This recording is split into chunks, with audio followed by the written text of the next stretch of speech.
Luar biasa, pertama kali saya hadir di Angkasa Pura. Ya Allah, ini depan-depan semua calon penghuni surga. Amin. Siapa yang mau duluan masuk surga? Monggo silakan ya. Kita layak nanti ya Pak. Semangat banget ya Pak. Mari Mas. Luar biasa, seger banget. Alhamdulillah Bapak, Ibu, teman-teman, Mas-mas, kita masih muda kok ini. Panggil aku juga Mas aja. Masih muda. Kayak King Kong badannya besar ya. Semalam saya baru live di TV One dengan Jamil Azaini, dengan Mbah Asrori. Saya akan cerita kisah mereka berdua yang luar biasa. Setiap saya ngisi seminar di BRI, Angkasa Pura, Pertamina, Telkom, dan lain sebagainya, kalau yang masih seperti ini, diwanti-wanti, Mas, jangan ngasih ilmu entrepreneur full, nanti pada riset semua mumpet kita. Oh ya, ya toh, pusing yang bagian HRD-nya kalau riset semua pusing ya toh. Jadi hari ini pun saya ngasih materi tentang hidup manfaat. Kata Nabi, khairunas anfa'uhum linas, sebaik-baik manusia adalah yang bermanfaat untuk orang lain. Semoga nanti selesai seminar tujuan kita satu, benar-benar menjadi orang yang sukses, bukan hanya di dunia, bukan hanya di Angkasa Pura, tapi juga di akhirat. Amin. Tangan sekali lagi buat kita semua. Yes. Oke. Saya senang dengan kreativitas. Lihat ini video saya, unik nih.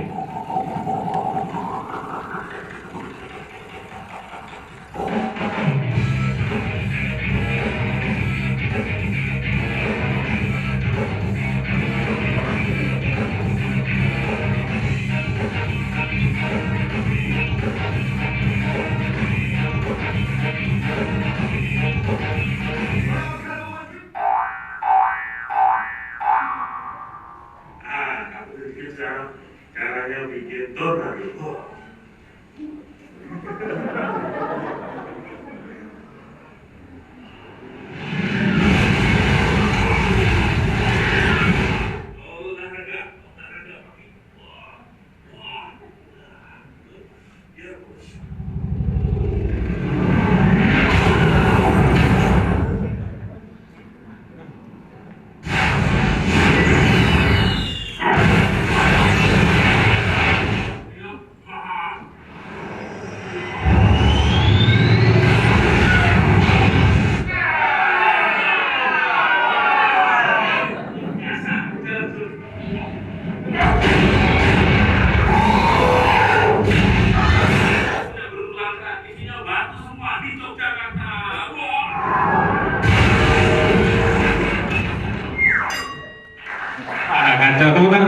Luar biasa. Percayalah, saya hanya bikin itu tadi pakai HP saya, mereknya iPhone ya. Yang masih pakai Nexian ganti, oke? Tadi sih sama Taufan, Mas bikinnya pakai apa ya? Untuk iPhone ya, itu. Sudah harus canggih zaman sekarang. Tapi ini menarik, banyak orang punya HP cantik-cantik, bagus-bagus, tapi nggak bisa cara gunakannya, ya nggak? Ada yang belum punya Twitter? Twitter belum punya ada? Udah semua ya tuh. Biar kayak Pak Habibie, Pak Habibie mau Twitter ya tuh. Facebook udahlah jelas, oke? Ini bisnis saya, nyalain Mas, nggak kelihatan wajahku lagi nih. Nanti dimatiin pas video saja, ya, nanti pas video. Tadi tak bilang kedai digital ada, Jogis ada, saya pernah punya warung apa namanya, tak jual tapi warungnya sekarang, warung Kikong, jualan bakso beradaan ada 5, soto sedap.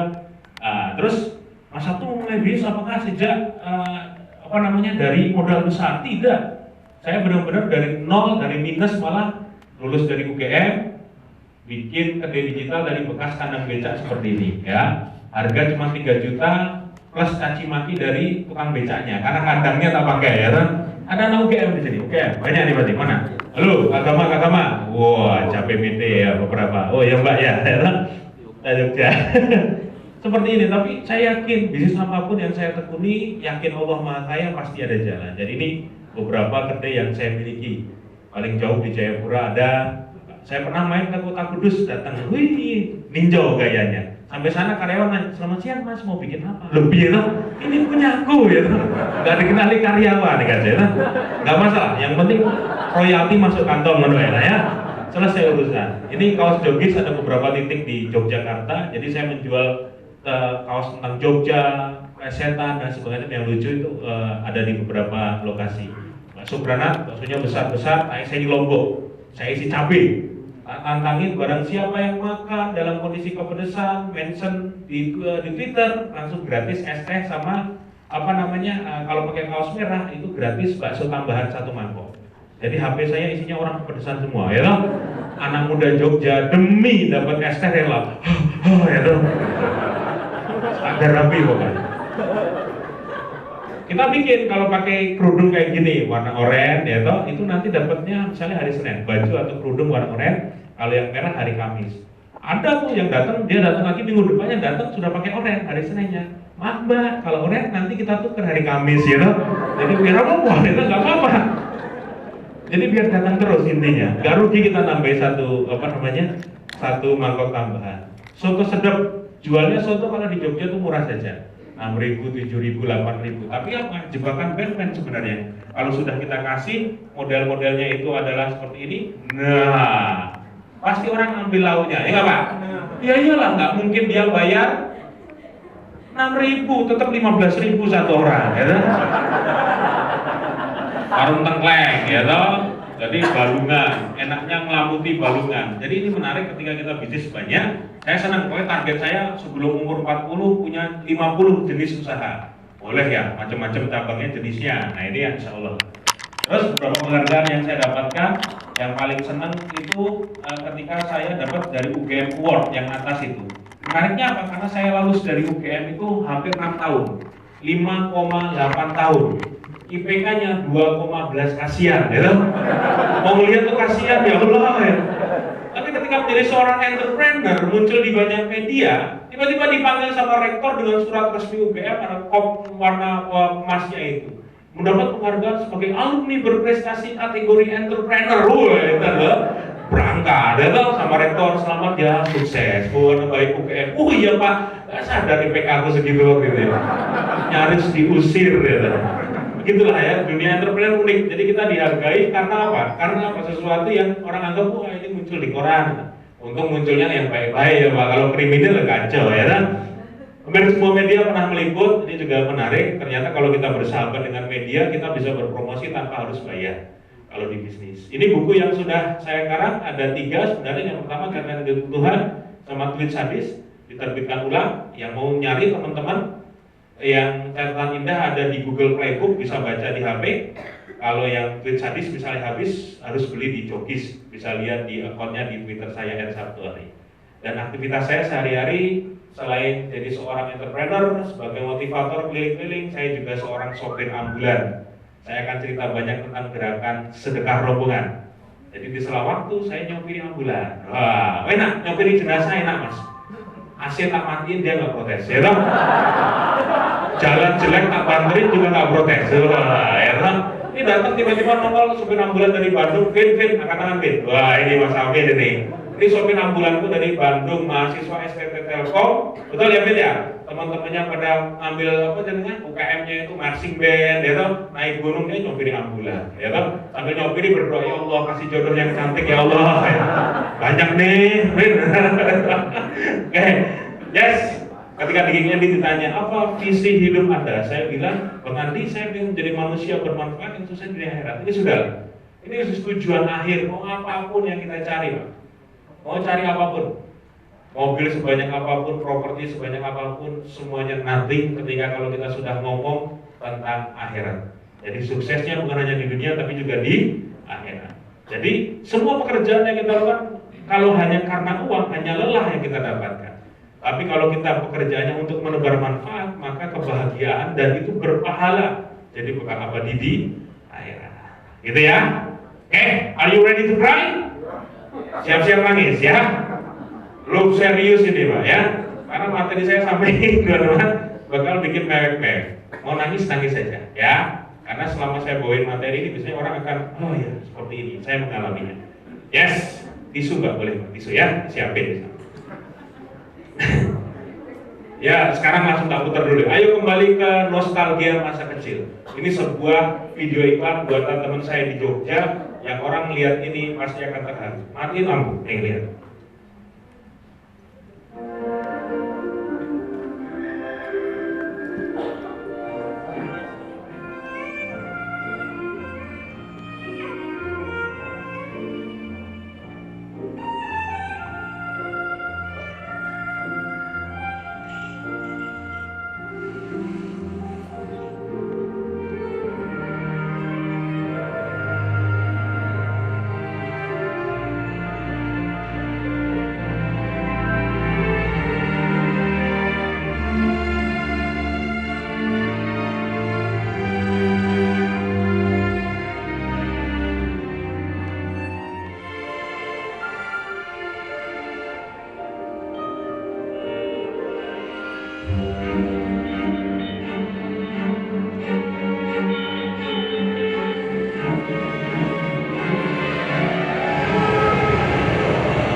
Yes, tepuk tangan dong, luar biasa.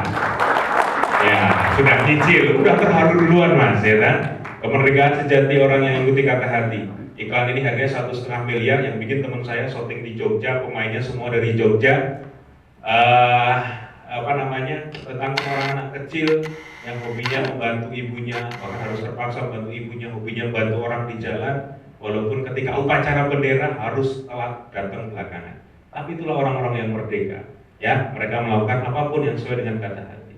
Membaca pesan langit lewat pohon kelapa. Kita belajar. Apa ini?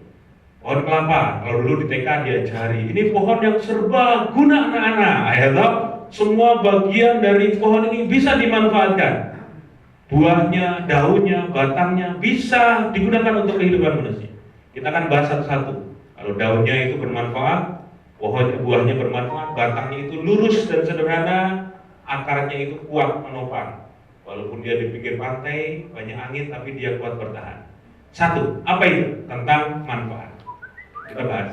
Ini kisah, Jadi, ada sebuah kekhawatiran ketika saya ngisi calon pensiunan di BRI yang sering saya isi. Saya ketemu dengan wajah-wajah umur sudah 55, 54. Ya toh. Wajahnya muram, ya. Takut nggak Pak kehilangan rezeki? Penelitian dari Citibank tahun 2007, 6 dari 10 calon pensiunan di Indonesia tidak siap untuk pensiun.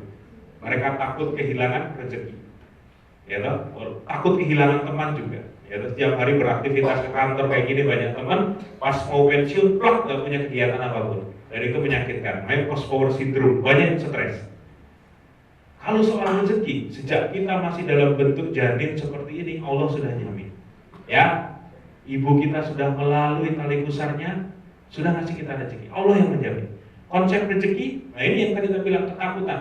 Banyak orang mikir, mas kita jadi karyawan sekian tahun bertahap, lama-lama omsetnya gajinya naik. Kalau turun nggak mungkin ya, kecuali dia melakukan kesalahan turun. Kalau pengusaha pasti ngalami kayak gini, naik turun. Cuma pada momen misalnya jebret udah umur 55 nggak bisa produktif, nggak bisa usaha, merasa bahwa rezekinya itu akan berhenti di sana. Saya nggak bisa lagi.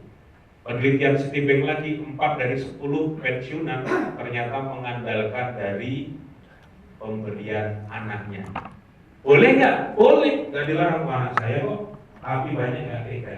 Saya kalau dengan anak saya mas, kalau dikasih saya terima. Tapi kalau saya minta, ada perasaan saya tidak sanggup. Ya, masalahnya banyak anak yang nggak tahu diri, ya loh, nggak tahu ngasih ke orang tua. Dan ketawa mungkin pelakunya, ya boleh ya. Istighfar sekarang, istighfar ya. Konsep rezeki. Saya dapat materi ini dari Agim, ingatnya betul. Ternyata rezeki kita sudah dijamin sama Allah. Di Al-Quran ada, semut manusia, semut keluar dari lubang dijamin. Cecak itu nempel di dinding bisa makan, nyamuk yang punya sayap. Gajah nggak pernah kuliah bisa gemuk badannya, ya kan? Artinya apa? Rezekinya sudah. Yang kedua, rezeki yang digantung. Apa yang digantung? Allah tidak akan mengubah nasib seseorang jika dia tidak mengubahnya sendiri. Ini nggak mungkin jadi karyawan di Angkasa Pura, ya toh? Gajinya gede-gede semua, wangi-wangi, ya toh? Kalau dulu tidak berusaha, Badung pas SMA, ya toh? Sekolah nggak selesai, jadi maling, jadi penjahat. Banyak. Tapi teman-teman yang lolos ke sini adalah orang yang bisa mengambil rezeki yang digantung. Level tertinggi, apa itu? Rezeki yang dijanjikan.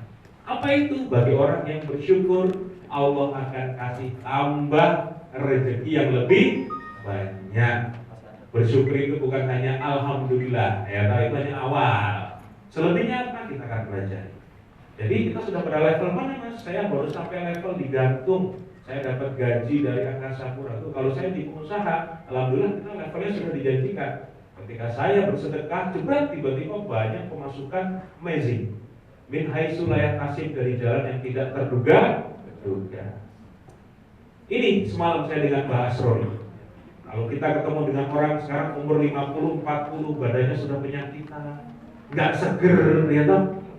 Ini umur 92 tahun, ketemu di Bandara Halim kemarin saya turun, jemput beliau, saya turun dari mobil, tak cium tangannya. Jalannya masih 92 tahun. Dan setiap Jumat dia membagi 200 nasi bungkus di Semarang, di lokasi. Dia keluarin uang 200.000, jadi 150 bungkus katanya rata-rata.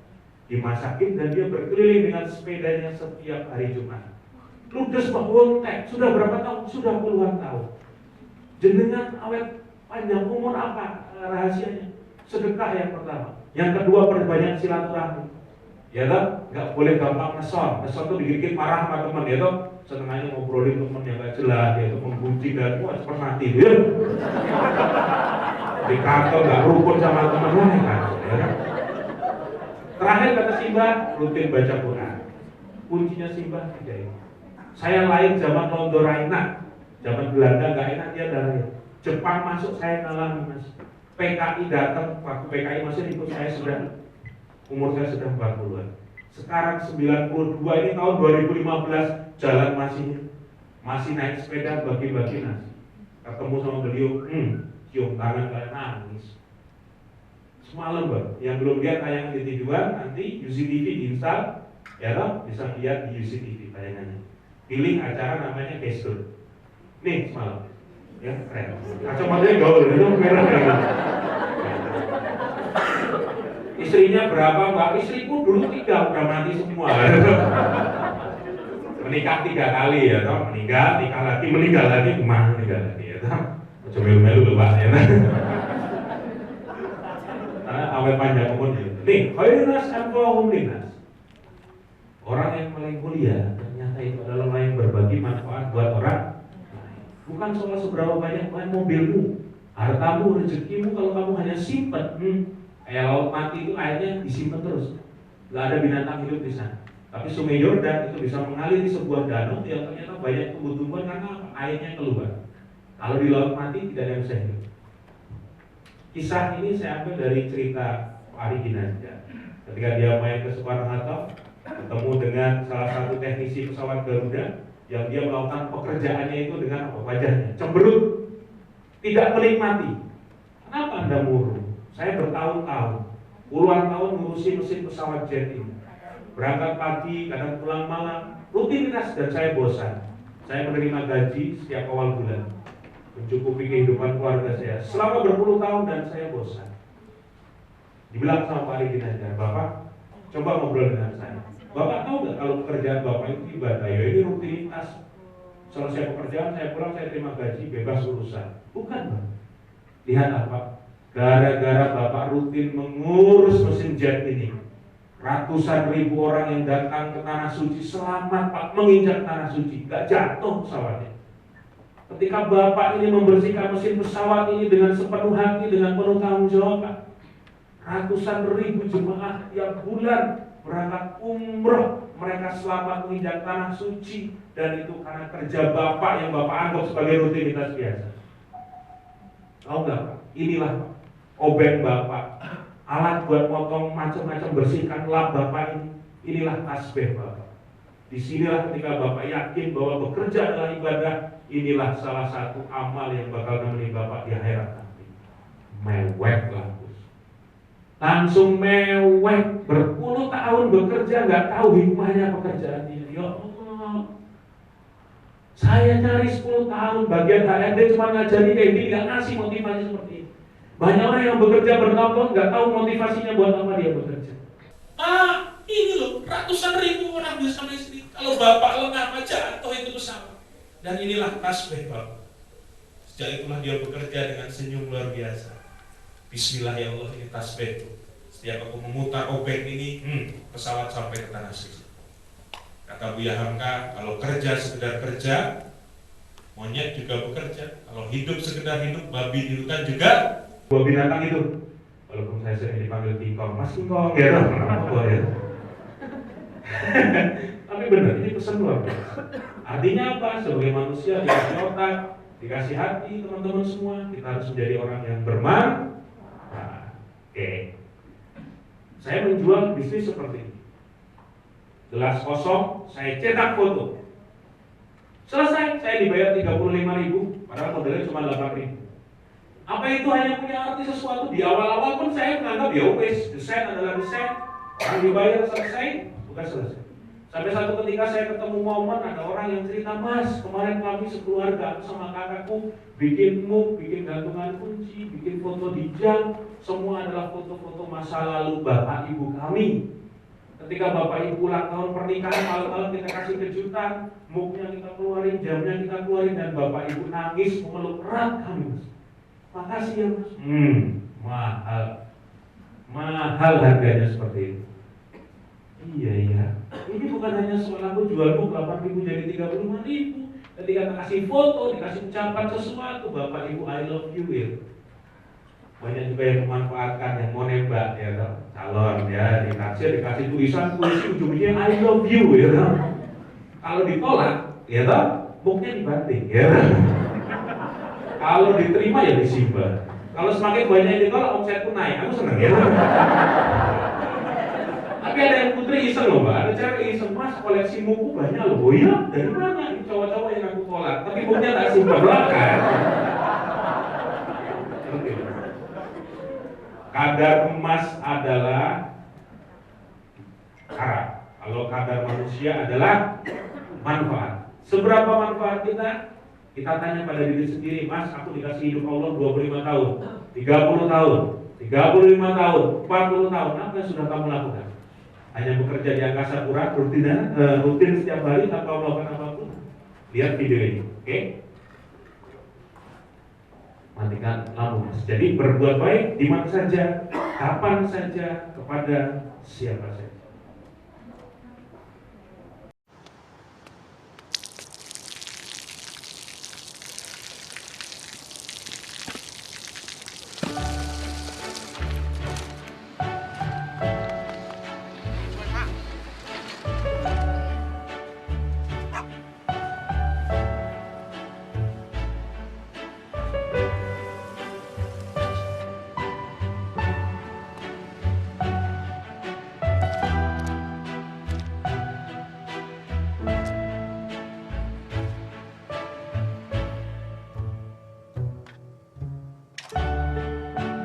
เขาจะได้อะไรถ้าเขาทำแบบนี้ทุกวัน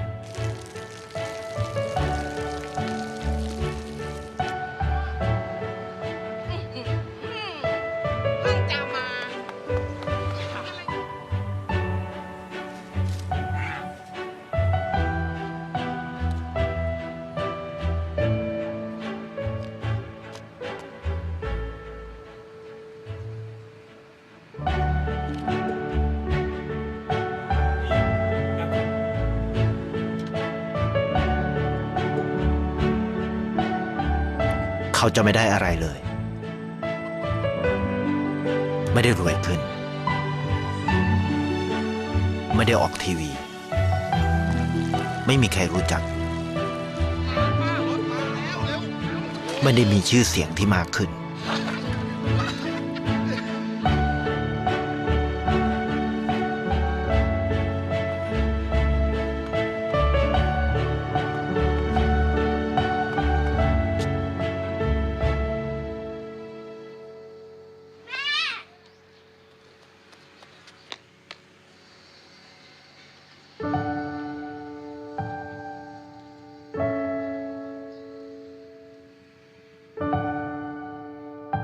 เพราะสิ่งที่เขาได้คือได้แค่ความรู้สึก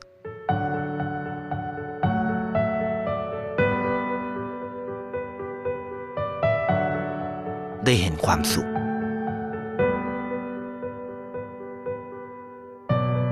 ได้เข้าใจ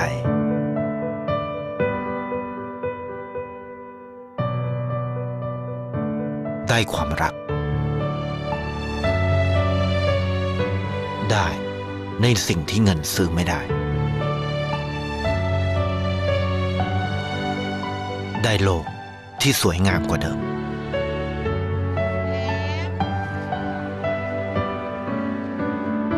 ในชีวิตคุณ อะไรคือสิ่งที่คุณต้องการมากที่สุด ไทยประกันชีวิตเชื่อในความดี Bukan luar biasa. Boleh bilang dulu buat wisuda? Ya. Ngapain aja selama ini, Mas? Sudah melakukan sesuatu buat orang lain? Atau hanya sibuk bekerja di angkasa pura tanpa memberikan sesuatu bersama kita? Kaya itu selalu merasa cukup hingga terus memberi, dan miskin itu selalu merasa kurang sehingga menjadi peminta-minta. Karena kita ketemu dengan orang, Pak, sepertinya sih perlente, mobilnya bagus, lama gak kontak kita, tiba-tiba SMS datang hanya untuk ngutang. Benar nggak? Orang yang miskin itu bukan yang di pinggir jalan, belum tentu. Mereka yang selalu merasa kurang sehingga terus meminta-minta, bahkan kepada teman dan saudara. Di warung saya, Pak, pokoknya kalau datang rombongan anak yatim, makan gratis. Nah, panti asuhan, wes nambah terserah. Kawan saya, Kusnadi Iwani yang ada di Sragen, yang punya ayam geprek, tiap minggu membagi 100 nasi bungkus kepada simbok-simbok, kepada tukang beca, penjaga lampu, kereta. Omsetnya sehari bisnisnya 13 juta sampai 15 juta jualan ayam geprek. Artinya apa? Rezeki itu milik Allah. Kalau kita di awal sudah mancing duluan, Allah kasih bakal lebih. Yang kedua, batang pohon kelapa lurus, sederhana, gak neko-neko, gak bercabang. Banyak orang yang hidupnya lurus, gaya hidupnya sederhana, tapi ternyata dia adalah orang yang dirindukan oleh seluruh orang di sekitarnya. Bayangkan kalau kamu masuk kantor, ketemu orang-orang berwajah seperti ini. Datang ke angkasa pura yang isinya work stress cafe, ya kan? Diajak ngobrol, senggol bacok, ya. Sungguh kantor jadi gak enak banget. Kalau yang Anda datang masih suka kayak gini, datang ke sini, ya, introspeksi. Ketika kalian datang dengan energi negatif ke sebuah ruangan, energimu itu membawa energi negatif buat orang sekitar. Belajar mencari cara. Hidup saya pun banyak masalah, tapi bibir saya tidak mengetahuinya, sehingga saya terus tersenyum. Bayangkan kalian berangkat kerja ke sini, isinya orang senyum kayak gini semua.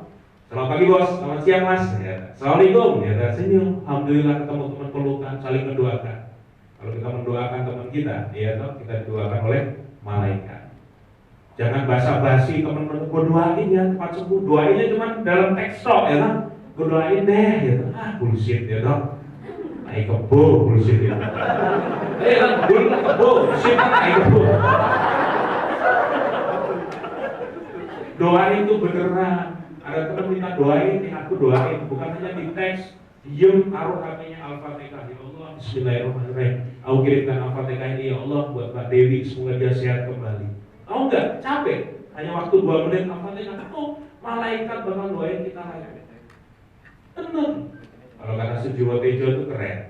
Kalau 2 orang saling merindukan, itu nggak SMS-an, nggak WA-an, nggak BB-an, nggak line-an, ya toh. Tapi diam-diam mereka saling mendoakan. Wih keren, ya kan? Cia, ya. Masih lagi PDKT kayak gitu deh. Jadi seperti itu. Teman itu minta doa, jangan hanya basa-basi. Doakan beneran. Kasih Al-Fatihah. Wahai ya Allah, yang Maha Pengasih, yang Penyayang, memiliki langit dan bumi, sembuhkan temanku. Malaikat di sekitar kita, ya Allah, orang ini baik hati sudah mendoakan temannya. Kasih ya Allah kebaikan juga untuk dia. Asik kan? Keren kan? Kayak gitu. Jangan hanya berdoainnya, oke, siu, muah-muah, alah, ya dong.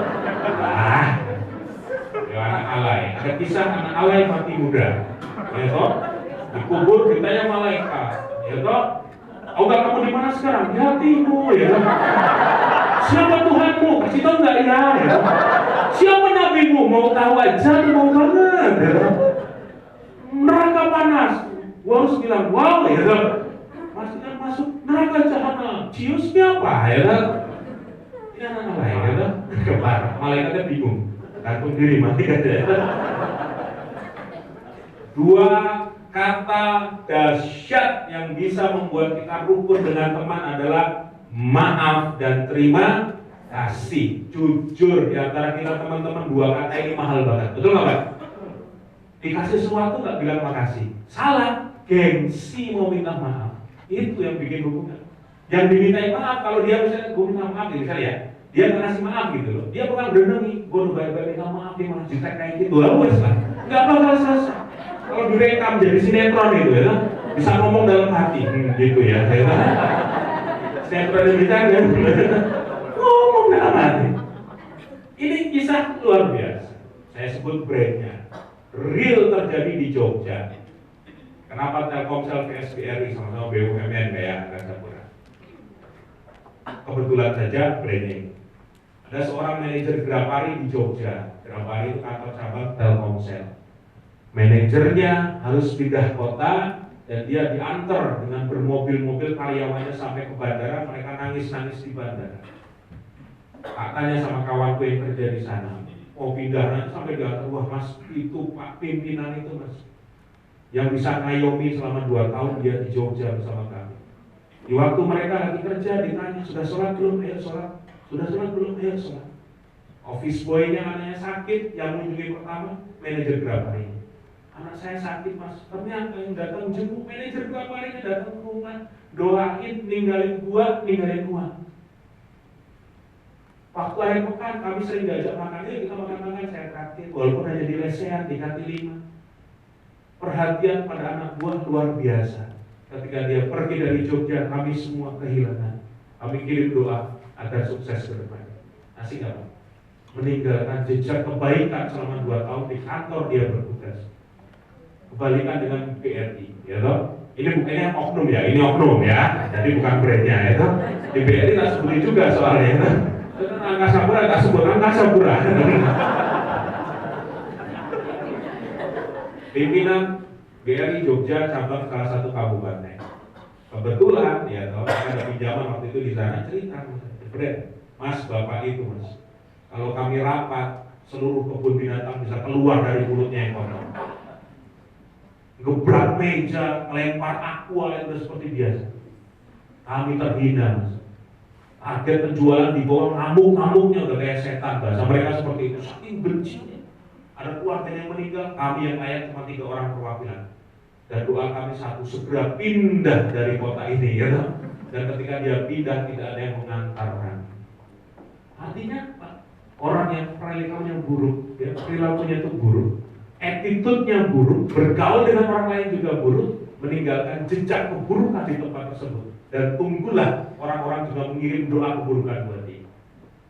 Mulai saat senyum ke teman-teman dan bekerjalah dengan kebaikan buat semua orang. Ya, oke, lanjut. Pengen punya rumah seperti ini? Enggak. Hidupmu kok pesimis banget. Gaji dari Angkasa Pura itu buat beli. Mas Robi baru cerita, wah itu baru beli rumah di Cibubur ya toh. Seperti ini mas, yo, tapi dibagi 12 mas. 20 mas, karena ini. Kalau orang pesimis mas, kalau rumah seperti ini mas capek bersihnya mas. Ya, kalau kamu punya rumah seperti ini, pembantumu 10 bro, ya toh. Yang kolam renang sendiri ya toh, bagian kaca sendiri ya. Apapun impian kalian, monggo di dunia boleh. Tadi ayat Quran yang dibacakan sama kori kita ya kan? Ketika kamu sudah bangun baca Quran, bertebaran ke seluruh muka bumi. Cari rezeki sebanyak-banyaknya. Silakan, gak masalah. Tapi ingat, ini dunia. Ini dunia. Dan kita akan berakhir di sini. Karena apa? Rumah kita cuma segini. Yeah. Jangan menghina orang gemuk. Belum tentu yang gemuk yang sempit ya. Oke Pak, ya yang bukan gemuk loh. Kan Pak, ya. Tergantung amal ibadah. Yang masuk surga yang berat timbangannya. Oke, yang gemuk kan ya. Yang kurus-kurus berarti orang rokok, kurus-kurus sudah di dunia kurus ya. Rata. Enggak, bercanda ya. Cuma segini kok. Ya. Nih. Ingat pesan Cak Nur, jangan mati-matian mengejar sesuatu yang tidak bisa dibawa. Rumah sebesar tadi ada kolam renangnya, nggak dibawa.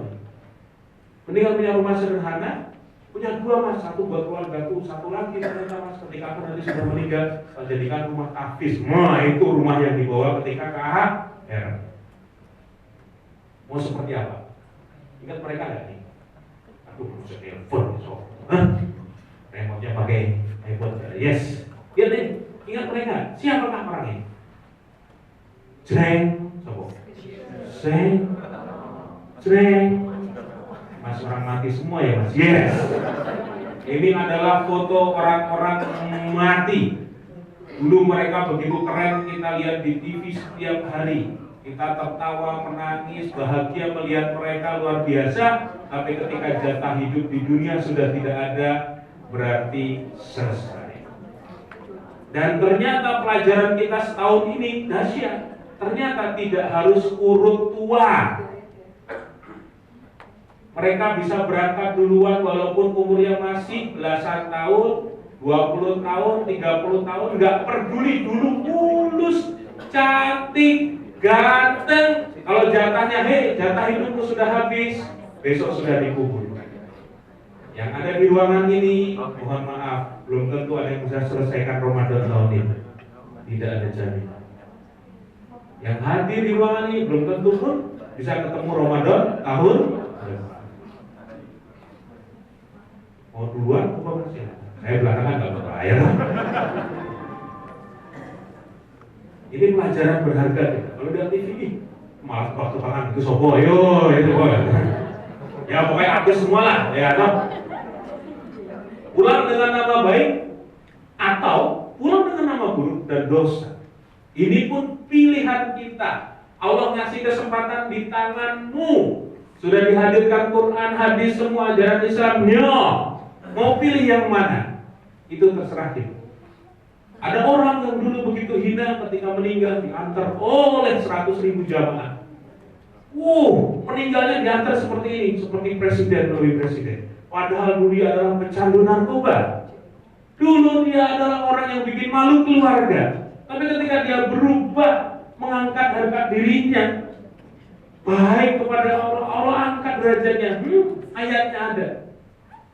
UJ bisa merubah hidup yang kelam di masa lalu ketika berakhir begitu luar biasa. Tapi berapa banyak yang kemarin masih jadi gubernur, wali kota, bupati, menteri, sekarang sebagai apa? Tahanan KPK. Artinya apa? Bola di tangan teman-teman semua. Mau seperti apa hidupmu? Allah sudah menunjukkan. Satu hari, satu kebaikan. One day, setiap hari satu kebaikan. Jadi tabungan nanti di kuburan. Saya malah gini. Kalau kita, ini hadis Nabi. Kalau kamu menanam sebuah pohon tersebut, ternyata menanam sebuah biji dari pohon tersebut daunnya banyak, daunnya itu jatuh ke tanah dan dimakan ulat, itu sedekah. Jadi pahala sedekah. Bayangkan kita nanam pohon saja, dan itu nanti ketika sudah besar daunnya itu dimakan ulat, kita dapat pahala sedekahnya. Apalagi kalau kita sedekahnya tiap hari, everyday, ngasih makan orang yang mampu, membantu orang miskin, anak yatim kita sayangi, nggak usah nunggu berpuluh-puluh tahun punya pohon. Dan anggap setiap kita melakukan satu kebaikan seperti kita menabung sebuah koin. Hari ini mas, aku bisa bersedekah. Dapat koin. Bayangin koin virtual, ya, bukan hanya mainan apa CFC, ya, belum sudah. Kumpulin koin-koin tersebut dalam bayangan kita. Ya Allah, sudah numpuk, masih sedikit. Aku pengen yang banyak ya Allah. Percayalah, malaikat gak bakal capek ngitung amal kita. Dan ternyata kebaikan yang kita lakukan hari ini itu tidak harus menunggu sampai di akhirat. Banyak kebaikan Allah balas langsung dalam hitungan jam, dalam hitungan hari, hitungan bulan. Allah ganti dengan jauh yang lebih baik. Prosesnya itu yang amazing. Setiap kebaikan yang kita lakukan akan berbuah kebaikan juga Begitu juga sebaliknya. Sebaliknya apa? Kalau kita berbuat keburukan, kita seperti menanam ranjau di depan jalan kita, menunggu kita berjalan di sana, sampai waktunya tiba-tiba meledak. Ada yang berani korupsi sekarang? Tunggu waktunya kamu ketahuan, baru korupsi kita. Melakukan kejahatan hari ini, mungkin tidak dibalas saat ini, tunggu bom waktu itu meledak buat kita. Yes, tidak ada kebaikan yang sia-sia. Lihat video ini, keren. ออกมานี่เลยนะไอ้ขี้ขโมยไหนดูสิเอาอะไรไปออกมานี่เอาไปทำอะไรเนี่ยฮะถามว่าเอาไปทำอะไรเอาไปให้แม่ เจ๊แป๊บนึง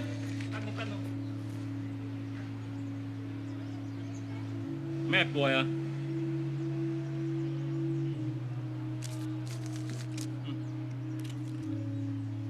อย่าทำอย่างนี้อีกนะ หมวยเกาเหลา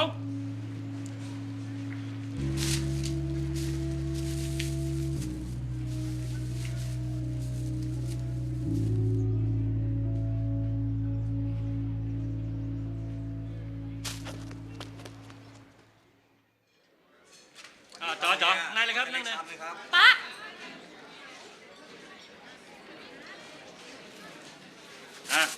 จัดไปอ้าวสั่งมาเร็วต่ออะไร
Best communication, memberi adalah komunikasi terbaik buat sesama.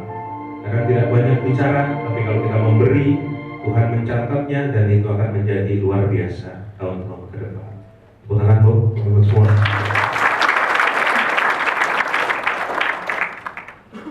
Yes. Neneng, mana slide-nya? Tik, pegangin terus. Tik, oh ini lupa, sorry. Oke, yes, manfaat sudah, sederhana sudah, berikutnya akar yang kuat. Apakah itu akar yang kuat? Gini, kalau kita sudah hidup menjalani perjalanan sebagai manusia sekian puluh tahun, cuman masih sering galau, sering sedih, masih sering ngomong yang menyakiti orang lain, masih sering goyah, ibadah, sholat sering ditinggal-tinggal, sholatnya masih sering bolong-bolong, kalaupun sudah dilakukan, zuhurnya menjelang asar, ya kan? Asarnya menjelang maghrib. Jangan-jangan memang akarnya yang rapuh. Banyak orang yang sukses setelah memperbaiki hubungan dengan Tuhan dan orang sekitar. Apakah itu? Ini manusia. Hablum minallah, satunya lagi adalah hablum minan. Hubungan dengan Tuhan dan juga hubungan dengan sesama manusia. Banyak orang yang gagal, kayanya semu, suksesnya semu, perjalanan hidupnya ancur-ancuran gak karu-karuan karena ternyata dia punya hubungan yang buruk dengan dua ini. Kita bahas satu persatu tentang kepada Tuhan, yaitu ibadah. Coba cek, apakah kita sudah sholat tepat waktu? Apakah kita sudah sholat tepat waktu? Lagi main ski, waktunya sholat. Ya. Ini fotonya dramatis sih. Kalau buat teman-teman, pembuka kemudahan, pembuka pintu rezeki adalah duha. Ya. Walaupun ada yang melesetin duha itu doanya pengusaha. Wah, itu kayak. Tapi siapapun boleh lah. Tentang karyawan nggak boleh doa, wajib. Karena ini membuka semua kemudahan yang dapatkan. Kalau kata Ustaz Yusuf Mansur, bisa 12 rakaat itu keren. Kata Nabi, 4 rakaat saja sudah bagus. Dan saya bertemu dengan orang-orang luar biasa yang hidupnya dahsyat, yang hidupnya itu keren, tapi mereka masih merhatiin sholat duha. Kenal sama ini, siapakah orang ini? Dengar-dengar duitnya 5 triliun. Wah, ya toh? 5 triliun itu 5.000 miliar. Kalau dibelikan cendol lelep gedung ini ya. Kalau cendol 5 triliun beliau mas ya toh? Saya bertemu langsung dengan beliau, saya kenal baik, saya panggil beliau Mas Sandi. Mas, saya baca di media Mas Sandi masih rutin sholat juga. Alhamdulillah saya rutin 8 rakaat. Wih, rutin 8 rakaat. Pria idaman wanita, ya toh? Saya yang sudah beristri itu aja, ya toh? Ngisi seminar bareng saya di UGM, di UGM. Selesai acara, disiapkan alpa, ya toh? Sama panitia. Padahal beliau itu pernah ngakuin saya 8 tahun gak ganti mobil. Sekali pergi ya, pakai mobil 8 tahun. Gak tahu mobil Mercy atau BMW, tapi 8 tahun gak ganti. Berarti tipe orang yang dikit-dikit beli mobil buat ganti. Di long bandara, wah sudah disiapkan makanan. Wah, aku sama anak UGM datang. Woi siap, mari mas makan. Langsung. Eskavator, perahu. Iya, sama piringku penuh. Wah. Dan orang ini duduk diam nangis. Masa dimakan? Maaf lagi puasa. Wah. Maaf lagi puasa katanya. Saya pengen mencari sendal jepit dan menampar pipiku karena dia. Ya kan? Ngobrol-ngobrol dan beliau pamit. Saya mengantarkan dari balik kaca, dia keluar dari long terbang ke Jakarta. Naik Garuda bro, bawa pesawat sendiri, ya toh? Saya pribadi. Dan saya masih megang kacang di tangan. Di balik jendela kaca. Gini ya. Dendam-dendam gimana gitu ya orang. Ini masih kayak gini udah belagu gitu. Ini orang sudah ganteng, kaya raya, duitnya triliunan, karyawannya 30.000 karyawan, masih sholat duha, masih puasa Senin Kamis. Ya Allah, bina banget diriku. Kalau yang bilang pengusaha idola Indonesia, saya nyebut orang level nasional. Saya bertemu dengan Lang Bilang, adik saya. Kita sama-sama juara wirausaha mandiri tahun 2007. Dia yang kategori mahasiswa. 6 kali saya tidur bareng Lang satu kamar ketika roadshow seminar di Brai Kota. Dan setiap pagi dia meminta izin duluan untuk sholat duha di kamar. Saya jadi saksi, dia gelar sajadah dan sholat. Mas izin ya, saya sholat dulu. Siapakah orang ini? Dari rutin Senin Kamis sejak SMP, sholat duha tidak pernah putus. 28 tahun sudah punya 13 perusahaan, sudah membangun 5.000 rumah di Bogor. Aset pribadinya 3 tahun yang lalu saya baca laporannya ada 75 miliar. Sudah punya istri. Tapi sekarang ngobrol sama saya, istrinya ngomong, kalau mau nikah lagi saya ikhlas katanya. Itu bikin Lang bingung, gimana ya mas ya? Ya karena pulang nggak gitu. Istrinya kok ikhlas banget istrinya ya? Karena sudah dibuatin rumah ya. Ya mereka luar biasa. Si Detri istri ya. saya bertemu dengan Mas Mono yang punya ayam bakar Mas Mono di mana-mana. Saya satu kamar dengan beliau di Pekanbaru. Jam 3 aku bangun, subuh saya bangun, menjelang subuh saya bangun di kamar dia sholat tahajud dulu. Menunduk ke Mas Mono ya, di Kiaman, heran, pantesan dia lebih kaya dari saya. Bener loh, saya cerita gini kan saya lihat langsung dengan ini orang-orang gila semua, yang mereka masih menunduk ketika mereka udah kaya raya. Terus lagi, kalau kalian nanti pulang, teman-teman, silakan follow akun grup saya yang di Facebook. Belajar wirausaha bareng Sabtu hari. Belajar wirausaha bareng Sabtu hari. Di searching, klik join. Saya banyak menulis kisah-kisah inspiratif di sana. Baru seminggu saya bikin, tanggal 9 kemarin saya bikin, sekarang sudah hampir 10.000 orang join. Saya tidak add, ya, saya tidak add apapun, jadi saya umumkan di Twitter sudah hampir 10.000. Dan komentarnya, ribuan komentar, karena tak tulis kisah-kisah yang inspiratif. Termasuk ini, ketika saya bahas sholat berjamaah, ada orang yang berpikir rezeki saya dulu seret mas, tapi ketika saya mulai merapikan diri saya, memaksa diri saya tertib sholat berjamaah, saya selalu mengusahakan selalu ada tepat di depan, di belakang imam. Pokoknya saf pertama tak perebutan. Dan saya mengalami keajaiban menjadi orang yang pas-pasan. Pas pengen ini ada ya, pas pengen umroh duitnya ada, pas pengen ke Eropa duitnya ada ya. Jadi orang yang pas-pasan, pas pengen ngapain duitnya. Itu. Jadi keajaiban. Kawan saya Mas Marjunun, pengusaha di Jogja. Dapat nasihat. Nasihatnya adalah kalau kamu sholat subuh, kalau kata Nabi kan 2 rakaat sebelum sholat subuh lebih berharga dari dunia seisinya. Artinya apa? Kalau 2 rakaat sebelum subuh kita sholat, kita menjadi orang yang kaya raya. Dia tunjukin kalau subuh itu datang ke masjid duluan, sholat di sana. Dan setiap pulang ditulis keinginannya apa mimpinya. 1 bulan selesai, tiba-tiba dapat mobil gratis. Gitu. Dari bisnisnya ada omset penjualan tercapai dikasih mobil dari salah satu suppliernya. Dia ngomong Allah itu maha kaya bener. Ketika kita sudah tertib merapikan sholat kita, Allah yang merapikan hidup kita. Kawan saya yang lain, Mas Ari Budiman itu yang bikin iklan anak kecil yang upacara tadi. Dia ngobrol sama saya, dulu zaman aku mau mulai bisnis, sholat tak tunda terus. Azan luhur tak tinggal, aku sudah masih tetap pekerjaan. Menjelang asar baru aku sholat luhur. Asar aku baru maghrib, mau maghrib baru sholat asar. Dan hidupku kacau, pekerjaan nggak selesai-selesai, kemerungsung bahasanya. Ngerjain ini nggak selesai-selesai.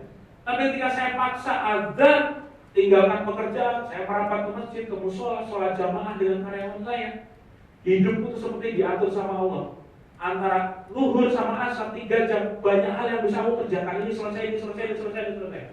Seperti Allah melipat waktu, masalahku dimudahkan gitu. Padahal sebelumnya susah. Artinya apa gitu? Monggo Pak, silakan. Salam buat istri banyak. Oh belum ya? Monggo. Nanti balik lagi Bapak. Ini seperti itu. Jadi, please teman-teman, perbaiki sholat itu.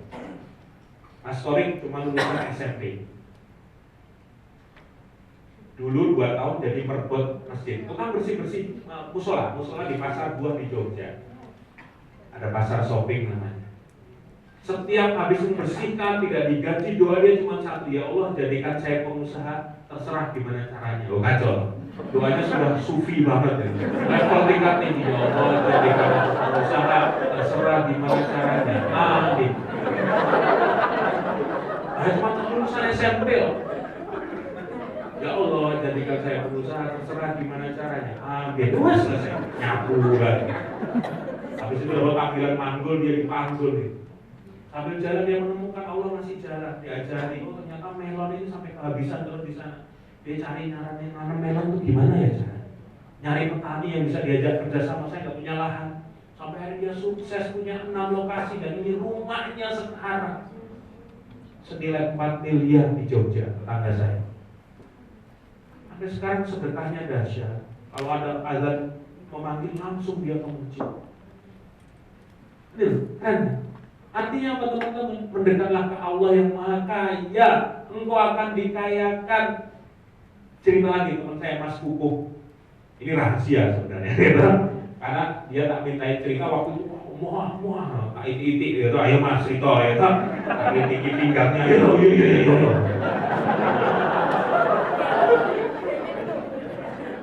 Pengusaha software komputer dan juga perkebunan jeruk di Banyuwangi tapi tinggal di Jogja. Rumahnya dekat Bandara Jogja, utara Jogja persis. Apa yang saya maksa dia bercerita, Mas, kamu ini jadi orang beruntung kok piye. Dalam 2 bulan dia dapat undian dari perbankan itu 3 kali. Yang pertama itu dapat mobil Avanza dari bank A. Berikutnya dapat apa? Scoopy, motor Scoopy. Berikutnya dapat apa? BMW Pak. Dari Bank Mandiri, yaitu Mandiri Fiesta itu. Hanya 2 bulan, 1 bulan lebih prosesnya. Berturut-turut seperti itu. Katanya ini keberuntungan bisa diundang ini.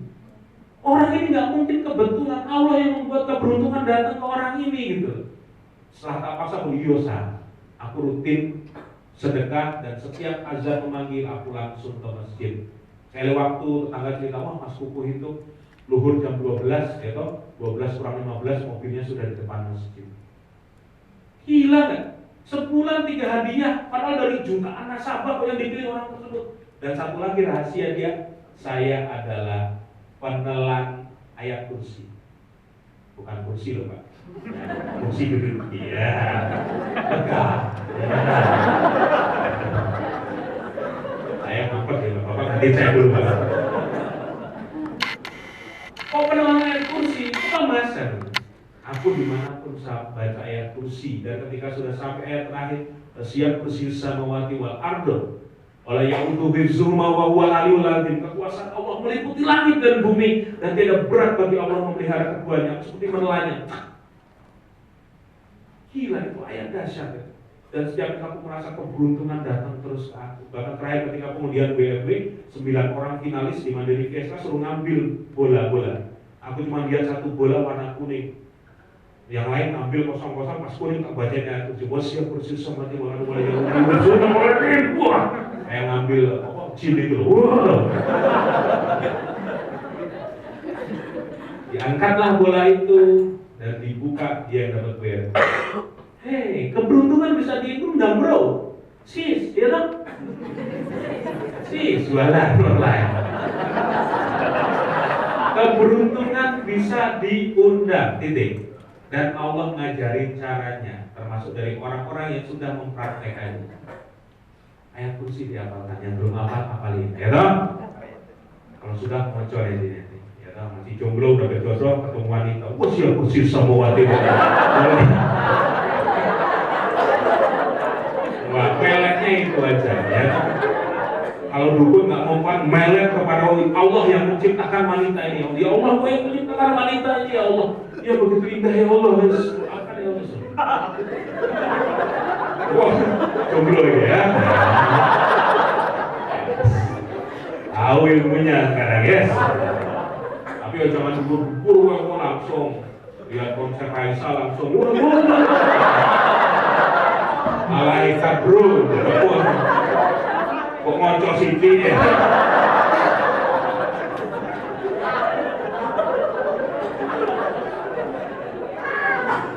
Gitu ya.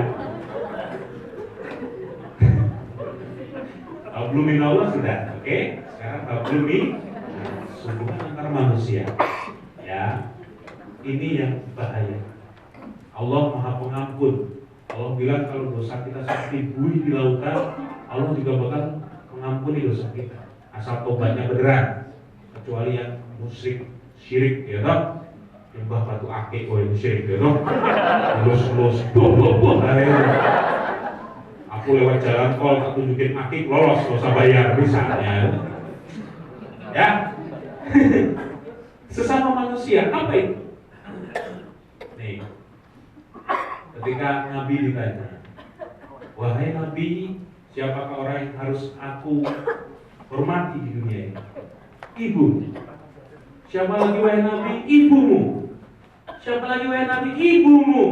Siapa lagi? Bapakmu. Level ibu 3, baru bapak. Nah, jangan dimanfaatkan. Oh, iya bapaknya 1, ibunya 3 ya mas? Bukan.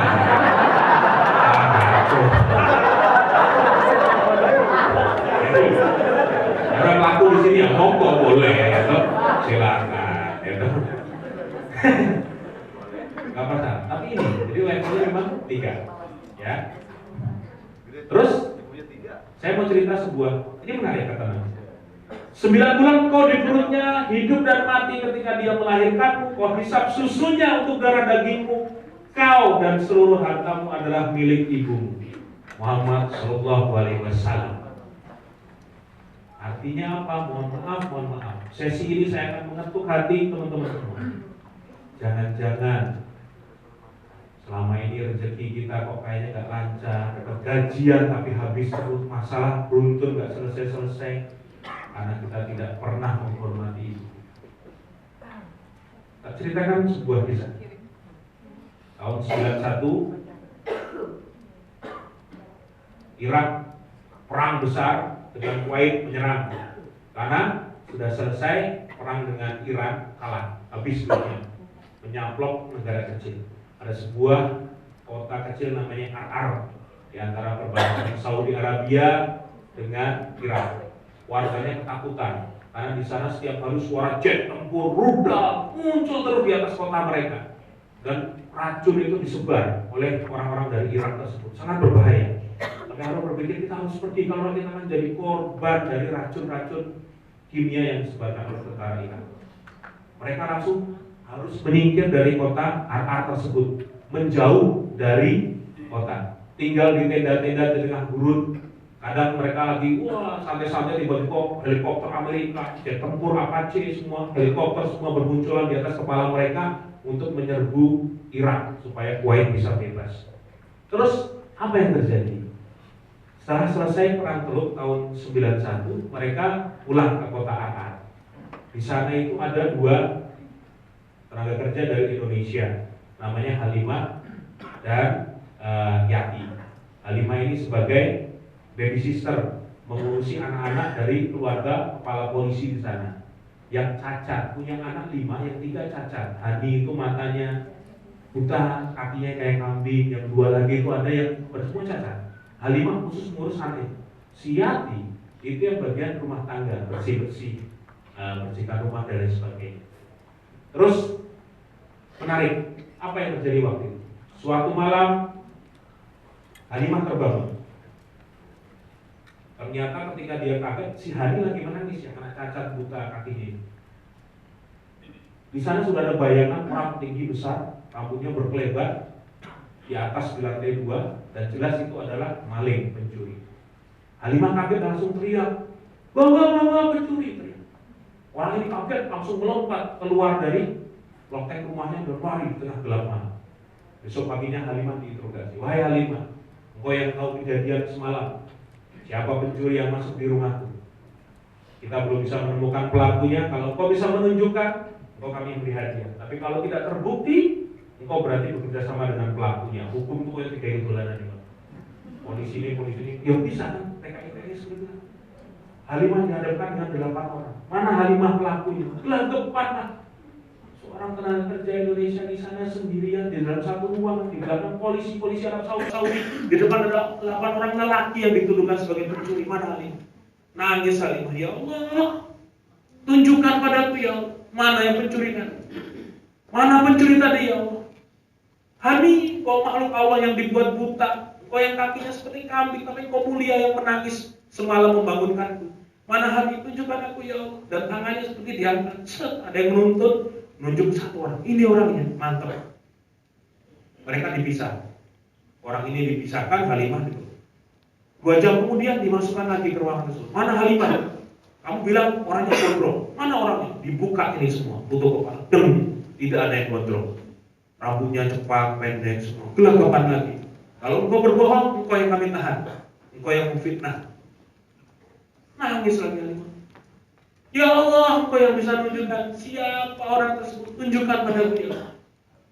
Nangis sampai di lantai. Dan tangan ini seperti terangkat kaki. Ini orangnya. Tiba-tiba orangnya itu keluar keringat, ucap, gitu. Teman yang di samping langsung mukul dia. Wah! Dan ternyata dia pelakunya. Dicocokkan dengan sidik jari, ketahuan dia memang pelaku.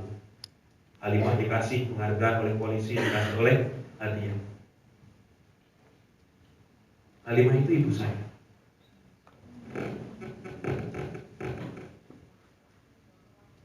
Kalau ibu cerita, saya nangis. Jadi demi saya bisa sekolah dulu ketika bapak meninggal, ibu harus sampai bekerja di luar negeri. Saking, ya Allah, inilah ibu saya, luar biasa. Pulang ke Indonesia tahun 98, saya sudah kuliah masuk di UGM. Saya berjanji sama ibu, Bu, izinkan saya kuliah dan saya gak akan minta uang lagi sama ibu. Saya gak mau minta uang sama ibu, sudah di rumah saja, punya aktivitas mau jualan. Tapi aku gak mau merepotin ibu. Perjalanan belum selesai. Ketika ternyata ibu saya mengandung tumor di rahimnya. 6 tahun kami berobat gak bisa karena gak punya uang. Rumah saya masih lantai tanah. Sampai 2006 menjelang 2 minggu menjelang gempa besar Jogja, saya punya rezeki ibu dioperasi dan rahimnya diangkat. Saya dipanggil oleh dokter bedah di rumah sakit di Jogja. Mas, sini mas, sini, lihat ya, pegang. Ini rumahmu dulu. Engkau hidup di sini sebelum seperti ini. Jangan pernah kau kurang ajar pada ibu. Saya orang yang beruntung dikasih kesempatan di rumah, tak pegang ya Allah, tak foto. 2006, luar biasa. Saya waktu itu ya, ini kalau saya sampai kurang ajar sama ibu, dosa besar. Dari berlaku buat teman-teman semua, berlaku buat kalian. Nasib kalian sama seperti saya. Kita pernah di dalam kayak gitu, rahim ibu kita. Kalau kita sampai mengkhianati ibu kita seperti apa? Ketika saya nikah, saya cium kaki ibu. Bu, di depan 200 orang di masjid UGM, pada nangis lihat. Kaki ini yang gue sampai ke Saudi Arabia, sampai ke perbatasan Irak, gitu. Ibu yang sakit lahir saya tak cium kaki, nangis semua satu masjid.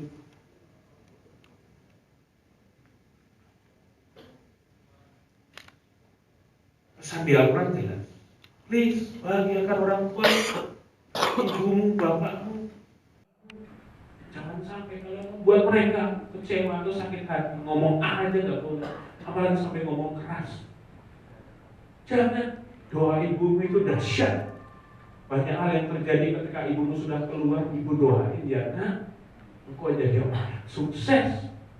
Ibu doakan ya nak, agar engkau bisa menjadi orang yang luar biasa.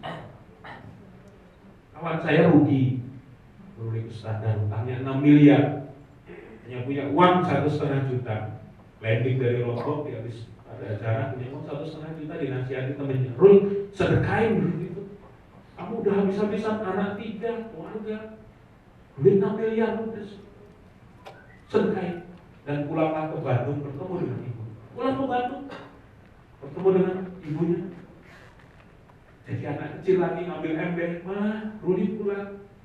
Izinin Ruli ya, Ma, cuci kaki, Ma. Congkok ibunya, kakinya dicuci. Anak ibu, udah Rul, Mama tahu masalah. Mama doain kamu Rul. Nangis ibu semua anak sampai keluar. Mama doain kamu.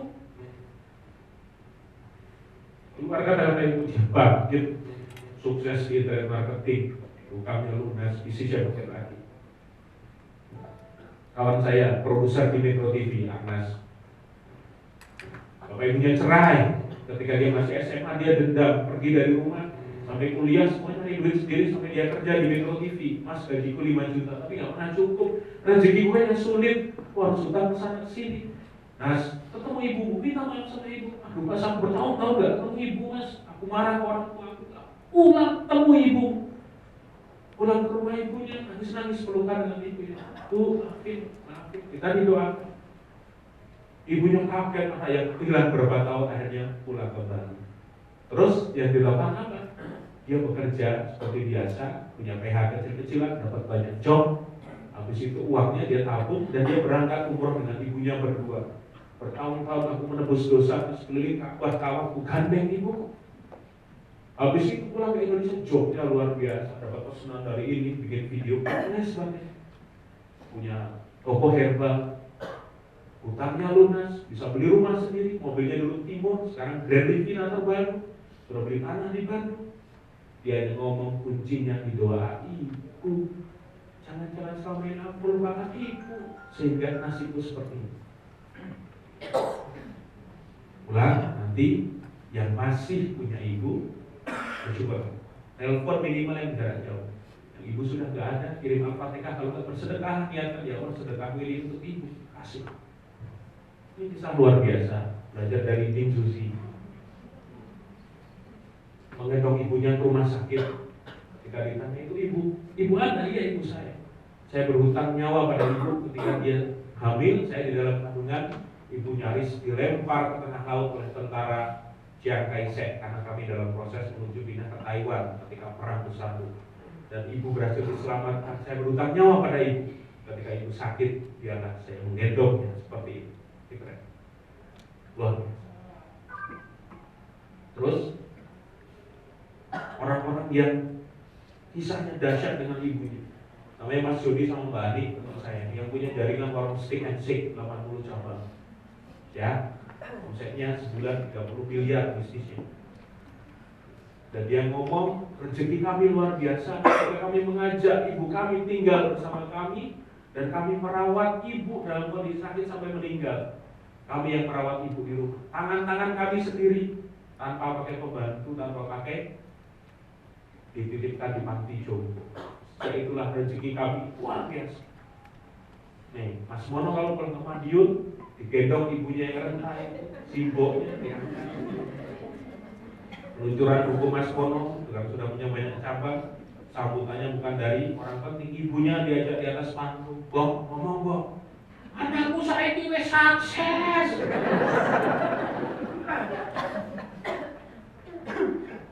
Ustaz Yusuf Mansur di Ketapang sini juga sama ibu almarhum, luar biasa kedekatannya, upload foto-fotonya. Ini ibu saya.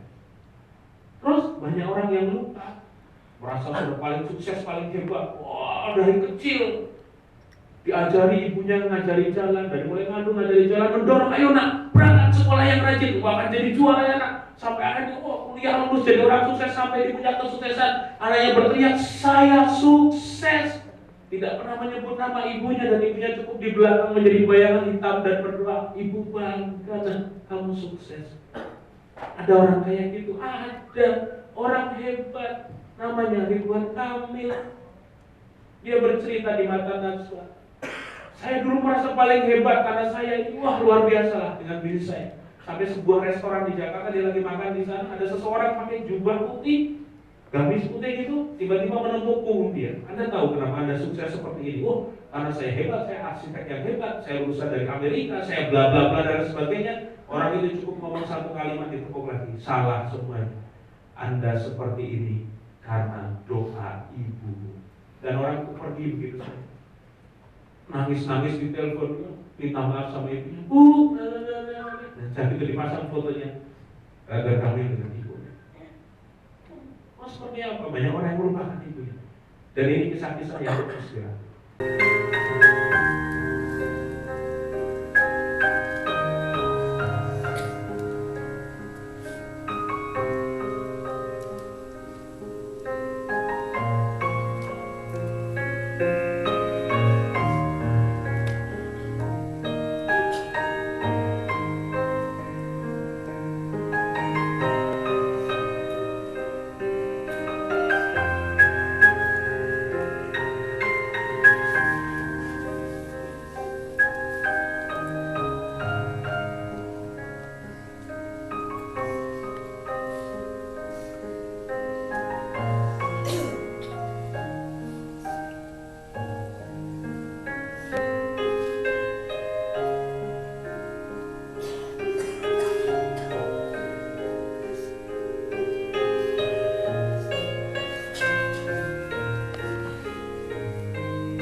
Bisa nangis berarti normal, ya kan?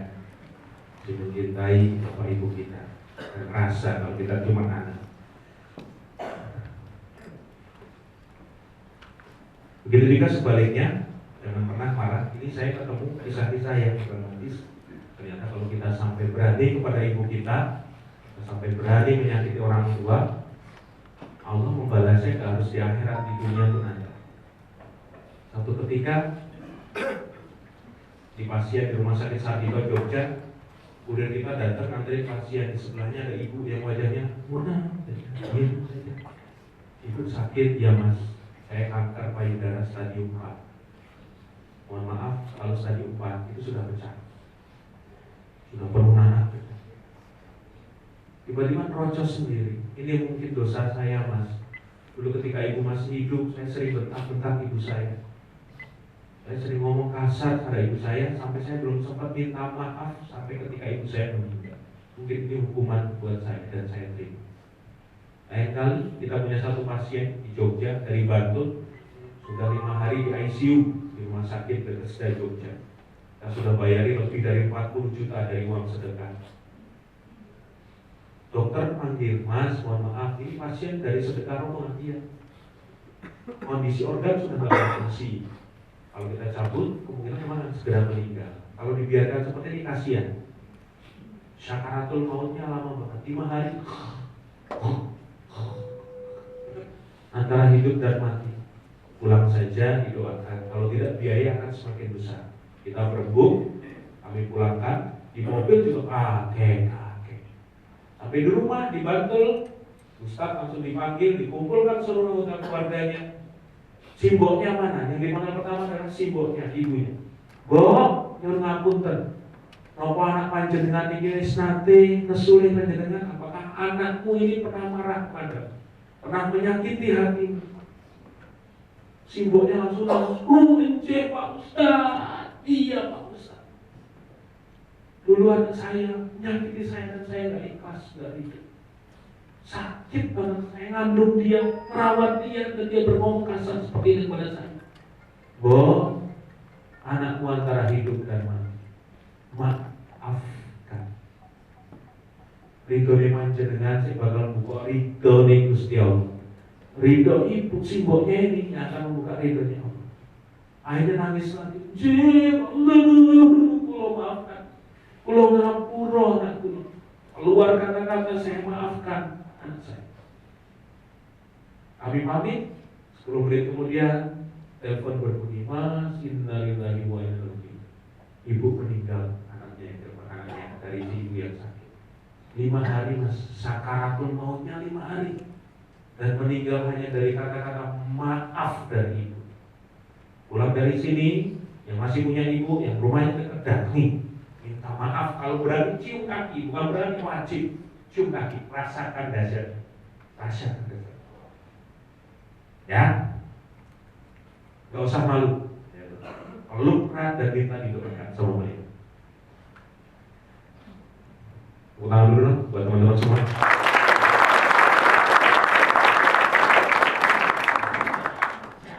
Sesi terakhir, permudah urusan orang lain agar urusan kita dipermudah oleh Allah.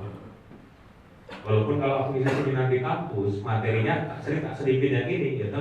Difoto sama mahasiswa jebret, ditujukan ke dosen skripsinya. Wahai bapak dosen, Anda ingin hidup yang mudah. Ikuti kata-kata Mas Sabtu ini, Mas. Mudahkan skripsi saya. Ada yang lebay juga, bapak dosen, Anda ingin hidup yang mudah. Mudah hidup Anda, itu. Pengen mobil mewah, kapal pesiar, 3 bulan, itu MLM itu. MLM apa? Heboh, itu. Kapal pesiar 3 bulan, oke. 3 manfaat sedekah. Nabi yang bilang, apa itu? Menolak bala, mendatangkan rezeki, memanjangkan umur. Nomor 3 jelas. Ya, Mbah Asrori sudah buktikan 92 tahun masih jalan kayak gini. Gila. Sedekahnya tiap Jumat gak pernah putus. Menolak bala, mendatangkan rezeki. Ini semalam. Nanti kalian boleh lihat potongan kisah dari Jamil Azairi semalam di TV One bareng saya. Ada seorang kawannya Jamil datang ke Jamil. Mas, saya minum uang 26 juta. Buat apa? Nambahin bisnis saya. Tinjak sama Jamil. Oh ini JKR, duit 26 aku usaha, ijek utang. Punya duit berapa? Yo di rekening tinggal 2 juta. Sedekahin semuanya. Mau nesu-nesu orang itu. Mas Jamil itu kan S2, lulusan ITB. Ilmu dari mana saya butuh duit malah uang 2 juta suruh sedekahin? Ilmu itu Gusti Allah. Nggak masuk akal. Kalau nggak masuk akal selama ini kamu bisnis masuk akal, kita bikin yang nggak masuk akal ya teman. Sekalian. Dan uang itu disedekahkan. Apa yang terjadi? 2 hari kemudian anaknya sakit. Orang yang telepon lagi, bohong dengan Pak Jamil. Saya sudah bersedekah 2 juta, anakku malah masuk rumah sakit. Buat bayar duit dari mana? Jamil ngamuk. Sabarlah kowe iki lho. Jangan menjudge Gusti Allah. Allah yang bakal ngatur buat kamu. Anaknya sakit, ya orang-orang tahu berdatangan, nengokin, bukan hanya banyak bawa roti, banyak yang ninggalin amplop. Amazingnya, ketika anaknya sudah sembuh dibayari, isi amplop dibuka semua masih ada uang kurahan 26.400.000. Telepon lagi orang, Mas Jamil, baru sekarang aku sakit malah aku bati untung. Nah aku cuma butuh 26 juta sama Allah dikasih 26.400.000 kayak gitu. Tapi itu cerita belum selesai, karena apa? Besok harinya dia pulang naik mobil dalam perjalanan, ternyata mobilnya mogok. Dia harus sewa mobil dan nilainya berapa? 400.000.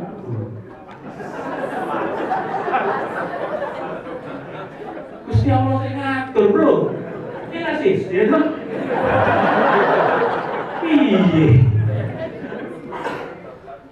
Ini kisah saya temuin di Purworejo. Ada seorang penarik becak yang dia mau ngadu becak setiap hari dan duitnya dikumpulin, dilinting-linting pakai potongan sedotan. Ya loh, seperti ini. Tanya Pak, dengan becak duitnya dilinting-linting lagi nopo, buat apa? Buat mengobati istri saya, Mas. Istri saya nggak punya jakes dari pemerintah, yang malah dapat tetangganya saudaranya Pak Lurah, yang juragan batu bata malah dapat, saya dan istri malah nggak dapat. Zolim bener itu. Ini istrinya, namanya Bumi. 7 tahun di dalam rumah nggak bisa ngapa-ngapain. Saya dapat kabar dari si Tia, mahasiswa UGM yang jadi relawan kita, anak Purworejo, masih kipiye, gawe ning Jogja. Langsung kita jemput, ya toh, dioperasi. Bumi masih sempat sadar waktu itu. Pas saya pamitan waktu itu mau ke Pontianak, ada seminar, saya ketemu pulang ke Pontianak, saya mau jenguk, Bu Umi meninggal. Tapi dia udah baru merasakan penyakitnya yang selama 7 tahun, 8 tahun di perut sudah hilang. Kondisinya tiba-tiba kacau, keluarga sudah ikhlas. Tapi ini momen, ya Allah, banyak orang di luar sana yang mereka buat sakitnya sampai seperti ini. Dan ketika saya bikin gerakan sedekah rombongan, ini loh, saya ketemu orang-orang seperti ini. Hanifah ini bukan tinggal di desa, rumahnya hanya 5 menit dari kota Salatiga. Yang ada anak Salatiga, nanti cerak kuburan Cino, rumahnya. Dan dia sakit dengan kanker mata sebesar itu, nggak dapat bantuan. Bayangkan, kita operasi waktu itu, kata dokter, Mas ini paling nggak butuh 105 kali kemo di katanya. Kemonya 105 kali. Kita merawat dia kurang lebih 5 bulan sampai kemo 36, Hanifah meninggal. Tapi ini ya Allah, yang saya lakukan di SN ini kadang-kadang, walaupun mohon maaf saya salut sama Mas Afid, teman-teman Bandung. Waktu saya nggak banyak lagi buat tiap hari nyopir ambulan. Kalau Afid, teman-teman masih sempat bos tiap hari berjuang dan kami tidak ada digaji. Boleh tanya, kami seluruh relawan SN nggak pernah terima slip gaji kurir SN, 100% bisa kasihkan, kita nggak pernah ngambil hak ambil. Dan itu ternyata malah lebih bebas buat kami. Saya menulis kisah beberapa waktu itu di blog saya. Mulai waktu itu bantuan banyak yang datang. Saya ketemu dengan Rara, rumahnya gubuk di pinggiran Candi Prambanan. Bapaknya buruh pabrik tahu. Lagi main di rumah tetangganya yang ada hajatan, kecemplung ke kuali panas yang buat masak gulai. Seminggu di rumah sakit habis 4 juta, bapaknya udah menyerah. Bantuan dari pemerintah Klaten tidak dapat. Digendong anaknya pulang masih dalam kondisi penuh nanah. Kita temuin lagi, Mas, pengen sekolah, pengen sembuh Mas. Oh iya, mohon maaf. Kita tinggal urusanmu. Wes yo iso nek ora yo wis bablas. Nggak bisa. Saya nulis kisah Rara di blog saya, satu malam terkumpul kurang lebih sekitar 54 juta. Ini ketika kita temukan, langsung kita bawa ke rumah sakit hari itu di Sarjito, dan dia waktu itu hanya kurang lebih waktunya sekitar hampir 2 bulan, dia akhirnya sembuh dan bisa sekolah lagi. Ketika saya main ke rumahnya, dia langsung, Mas Abdul, Mas Kiko, nabrak perut saya, dan itu ada kebahagiaan yang tidak ternilai katanya. Bukan saudara saya, bukan saudara kandung, bukan saudara, hanya oh iya. Perjalanan berlanjut seperti ini. Bapaknya gedor rumah Bupati Blora, Pak Bupati, bantu anak saya. Jawabannya nggak tahu stafnya atau siapa, jangankan buat anakku Pak, buat aspal jalan nggak ada duit. Seorang guru menulis surat ke kami curhat. Saya bilang sama teman-teman di Semarang, jemput Nuril di Blora, bawa ke Jogja. Di Jogja diobservasi, dokter nyeratasin kalau diangkat bolong, kami nggak bisa. Saya kontak teman-teman di Jakarta di RSM, seorang bro, kirim, bawa ke sini. Nuril kurang lebih 40 hari di Jakarta, akhirnya selesai di operasi. Ya, sekarang malah sudah dipasangi mata palsu, sudah ganteng lagi dia. Ah, ya tahu, nggak bisa kedip tapi matanya, ya orang popol, yang penting ganteng ya. Ini besar ini. Kami temukan ngapain sih? Nyari rumput di pinggir jalan di daerah Wonogiri, Jawa Tengah, 2 jam dari Solo. Camat nggak peduli, bupati nggak peduli. Saya seorang Muslim, diajarkan Islam itu rahmatan lil alamin, rahmat untuk seluruh alam. Beliau agamanya Katolik. Tetap kita bantu tanpa ada tendensi apapun, semua makhluk Gusti Allah ya bawa ke rumah sakit, dioperasi akhirnya sembuh. Alhamdulillah. Rumahnya pernah dipeluk, panjenengan berkah dalam, berkah dalam. Mohon maaf, apa ya di depan ada orang tabrakan motor, jebret, kita mau nolongin, agamamu apa? Islam, NU, Muhammadiyah. Sholatmu 24 atau 13 atau 12? Selesai bro, ya toh? Jadi saya bikin essay terus, ini yang kita bikin kalau di Jogja kita sudah 400 kacamata, datangi panti asuhan, sampai ke Gunung Kidul. Kita sudah aktif sampai jauh di Makassar, Jayapura kita ada. Tapi yang aktif Jawa, Bandung ini top, Jakarta top, Semarang top. Datang ke panti asuhan Mbak, kalian nanti bikin deh, anak-anak rohis cari panti asuhan sekitaran jangan Jakarta, luar Jakarta mana, yang mereka butuh kacamata. Saya kaget datang ke sana jebret anak yang minusnya 3, 4, gak pakai kacamata. Kalau teman-teman dari jauh sama terakhir, kowe dekat baru tahu. Kita kasih kacamata, Mas, padang lagi Mas. Padahal kacamata piro, 250.000 loh, 300.000. Pantinya nggak mampu didiemin loh, makin nambah mindset. Ya, oh kita bagi-bagi sepeda, sudah 750 sepeda kita bagi. Mereka jalan kaki sampai 3 kilo, 4 kilo mau sekolah. Datang kita bawa truk isi penuh dengan sepeda, wajahnya lampu. Kayak serius Mas, kayak ngelihat benda berharga banget. Baru langsung kita turunkan sepedanya dilus-lus. Wah itu tembus langit Mas. Momen-momen kayak gini malaikat ya Allah. Dan saya nggak bergerak sendirian, bukan duit satu ada itu. Bareng saya sama teman-teman, yuk kita kumpulin di sedekah Ramadan. Ini amputasi si Ayu kakinya, kita buatin motor sepeda 3. Ini juga dia dari kecil lumpuh kayu. Mas Bambang kecelakaan. Ini si Aji kalau jalan itu harus seperti, mohon maaf ya, anjing perangkat lumpuh kayu. Kita buatkan motor roda 3 biar bisa masuk dan dia bisa kerja lagi sekarang. Jualan dompet, herbal, keliling. Ini yang ada perasaan ketika saya menyerahkan ke mereka, ya Allah, saya ini siapa? Saya itu hanya nulis dari blog waktu itu dan kau percaya bagi-bagi ini ke mereka. Dosa oke ya, Allah banyak dosaku ini gitu. Tapi aku bersyukur ya, ini loh yang jadi jalan buat mereka. Atau mereka, ya Allah masa aku, itu yang saya merasa, hidup itu harus manfaat. Bukan soal mobil mewah, bukan soal rumah megah gitu yang saya cari. Rumah singgah kita ada di Jakarta, Jogja, Bandung, Purwokerto, Semarang, Surabaya, Malang. Jadi kita punya grup-grup di sini, WhatsApp ya. Di WhatsApp ini isinya tim-tim kita dari berbagai kota. Ambulan ada 19, Jakarta ada 3, Bandung berapa nih? 1 ya. Tasik dan sebagainya kita sudah punya. Semua gratis. Jenazah masuk, kita turunkan, mereka nggak bayar, malah kita tinggalin amplop 500 atau 100.000. Walaupun dia di rumah sakit dan bukan Mas, antri, malah kita tinggalin uang. Dia menarik. Silahkan masuk ke sedekahrombongan.com. Kita sudah lebih dari 26,2 miliar selama 4 tahun dan 12.000 santunan. Lihat tepuk tangan. Ya. Bukan buat saya tepuk tangannya, tapi buat kebersamaan umat, ya toh. Dan saya pun merinding lihat daftar transfer mutasi, ada orang non muslim namanya juga transfer. Saya lihat mahasiswa yang ada di mana? Jerman, ya toh, transfer $100. Kamu dapat beasiswa mas?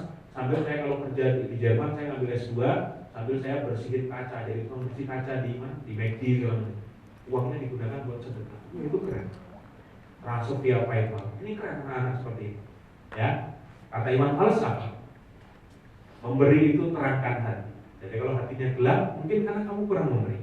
Kalau kata Bung Karno apa? Manusia tidak mungkin mengabdi kepada Tuhan tanpa mengabdi kepada sesama manusia. Dan Tuhan bersemayam di gubuknya si miskin. Ini bahasa imajinatif ya.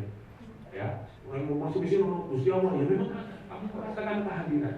Gak percaya? Pulang dari sini, ambil uang 200.000 atau berapa, belikan beras, datangi rumah Bu Afah, kamu bawa sendiri berasnya. Cowok dipanggul kayak Umar bin Khattab ya. Dan rasakan apa yang terjadi dalam hatimu gitu. Itu keren. Kawan saya yang ada di Cirebon bangun perumahan, marketingnya bahasa dia marketing langit. Aku nggak pasang iklan, cuma tak tulis rumah komplek perumahan sederhana dijual. Nggak pasang iklan, brosur dan yang dilakukan dia rutin datangi warga sekitar sana membagi beras dan sembako. Dan dia menyaksikan, ya Allah mas, aku menyaksikan ketika berasku dipeluk oleh ibu yang duafa itu, matanya keluar air mata sampai netes ke beras yang saya kasih. Pada saat momen itu aku berdoa, ya Allah, mulai yang memiliki rezeki, kayakan aku ya Allah biar aku bisa bersedekah lebih banyak. Dan perumahannya ludes terjual semua. Marketingnya sudah marketing. Tangan di atas. Ada pengumpulan dana untuk anak cacat.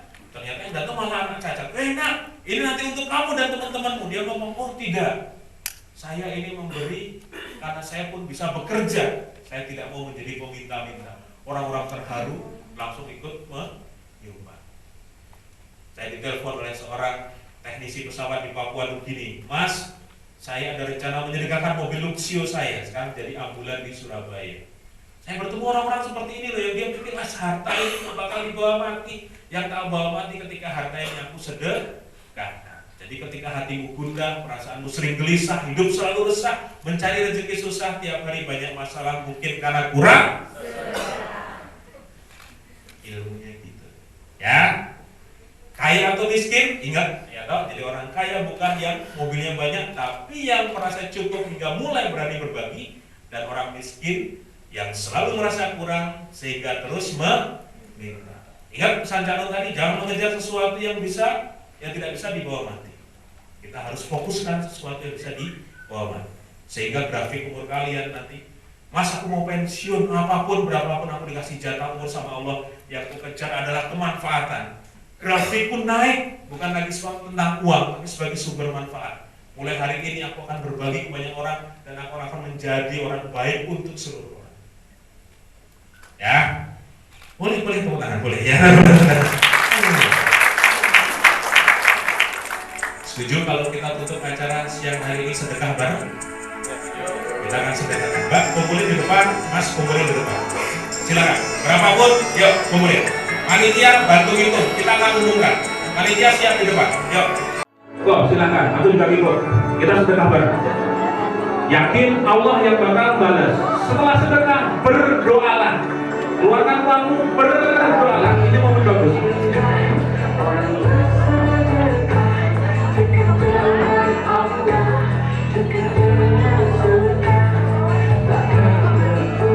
Berani kosongin dompet, keren. Berani kosongin dompet, keren. Alhamdulillah. Rasakan apa yang akan terjadi. Berdoalah, sudah.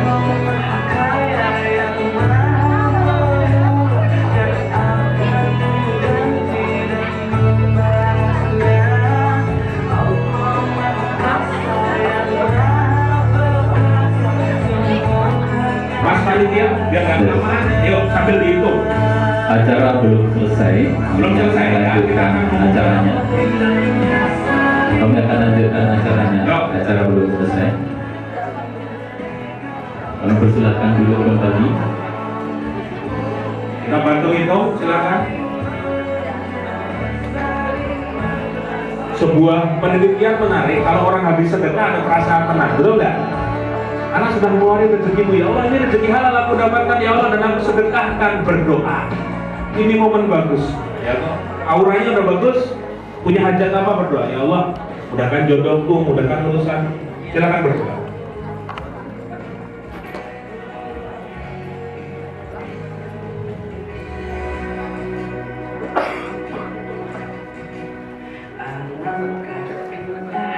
Orang bersedekah dekat dengan Allah, dekat dengan surga, takkan berkurang. Harta yang sedekah akan bertambah. Pasiennya oke, bantu oke, nangis kalau lihat ini oke. Kanker tubuh.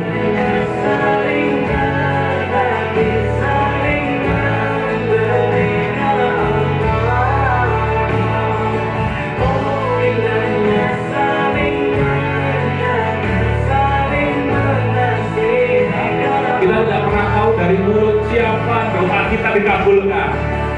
Dan tidak mungkin ketika kita sudah bersedekah, doain kita yang bikin doa kita dikabulkan.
Oh indahnya saling berbagi, saling memberi karena Allah. Tepuk tangan dong teman-teman semua, luar biasa. Yes, sudah berdoa, enak dong. Sedekah sudah, dapat ilmu sudah, tinggal berdoa. Bagi teman-teman yang Mas, aku lupa bawa uang, boleh transfer. Tidak harus ke sedekah rombongan. Ke lembaga ambil yang kalian percaya, monggo. Kasih ke saudara yang membutuhkan, silahkan. Tetangga yang dia duafa, si bayi ini kasihan, nenek ini kasihan, kasih langsung. Mau nitip SR silahkan. Dan kalian tidak akan, sedekah kalian tidak akan kekurangan dikurangi oleh gaji kami. Karena saya, Alvin dan teman-teman nggak pernah digaji dari SR. Masuk ke sedekahrombongan.com, sedekahrombongan.com, bagian atasnya sudah ada nomor rekeningnya. Ya, silakan transfer. Berapakah Mbak? Banyak. Fit, Bandung pasien berapa Fit? Sekarang Fit? Berapa? Yang di rumah singgah 17 orang. Mana? Dari mana aja? Bandung, Tasik,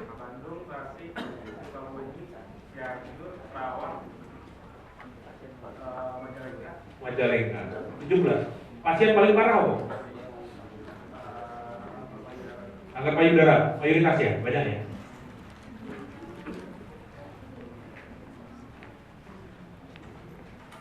Pengalaman kami kalau sudah stadium 4 berat ya Vin ya. Kalau masih stadium 1, stadium 2 dan sembuh. Tapi kalau Allah berkehendak ya sembuh lah. Tapi banyak kan kalau sudah stadium 4 berat. Kita jaga kesehatan bareng-bareng. Saya jadi ngurusin badan ini saya. Puasa, ya kan? Jangan turun 5 kilo bro, ya kan? Kemarin 100, sekarang kilo.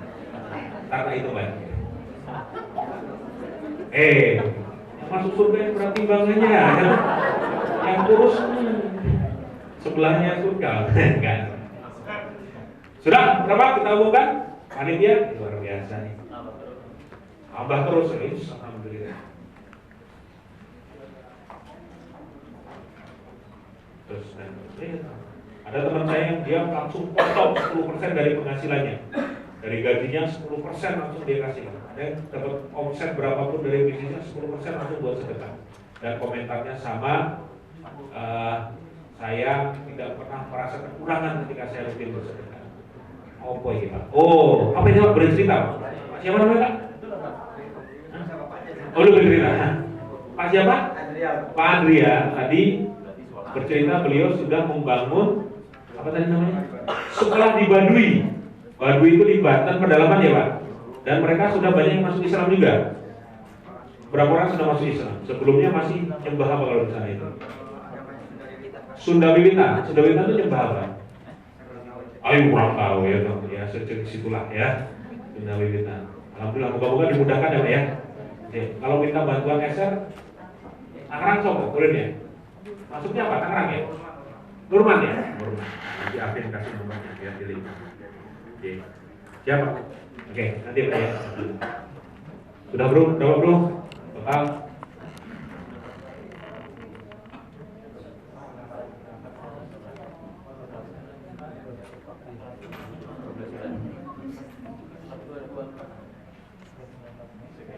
Para penghitung uang sedekah, iya, asik ya. Upload kalau itu 100.000 loh ya.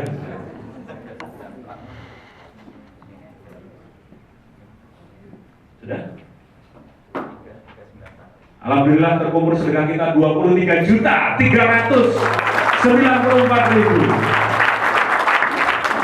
Alhamdulillah bareng-bareng Allah bakal balikin ini dengan semua hal keajaiban. Semua sehat, semua sukses, keluarganya sehat, semua rezeki berlimpah. Min haitsu la yahtasib, dari jalan yang tidak terduga-duga. Yang punya hajat doakan orang tua, kirim sedekah kalian buat bapak ibu kalian. Al-Fatihah. Bismillahirrahmanirrahim.